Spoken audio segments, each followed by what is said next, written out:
बिस्मिल्लाहिर्रहमानिर्रहीम। अस्सलाम वालेकुम नाज़रीन, आपको बड़ी खबर से अपडेट करते हैं कि बाबर आजम ने आज के मैच में सेंचुरी स्कोर बनाकर कई रिकॉर्ड अपने नाम कर दिए। बाबर आजम ने कम तरीन इनिंग्स में अपनी 13वीं, 14वीं, 15वीं, 16वीं और 17वीं सेंचुरी बनाने का रिकॉर्ड भी अपने नाम किया। इसी मैच में पाकिस्तानी कप्तान ने एक रोज़ा बैनुल-अक़वामी ओडीआईज़ में तेज़ तरीन 5000 रन बनाने वाले दुनिया के पहले बल्लेबाज बन गए हैं। स्टार बल्लेबाज 100 से कम इनिंग्स में ये कारनामा अंजाम देने वाले बल्लेबाज हैं। बाबर ने ये संग मील सिर्फ 97वें इनिंग्स में अबूर किया।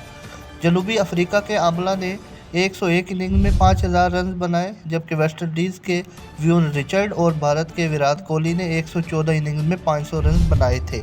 इससे कबल बल्लेबाज ने न्यूजीलैंड के खिलाफ पहले मैच के दौरान क्रिकेट में 12000 रन मुकम्मल करके बैनुल-अक़वामी कारनामा सरअंजाम दिया था।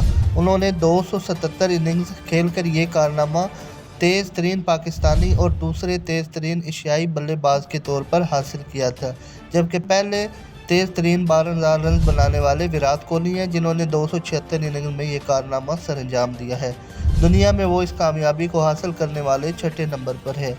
नाज़रीन, मज़ीद खबरों और अपडेट के लिए हमारे चैनल को सब्सक्राइब कीजिए। शुक्रिया।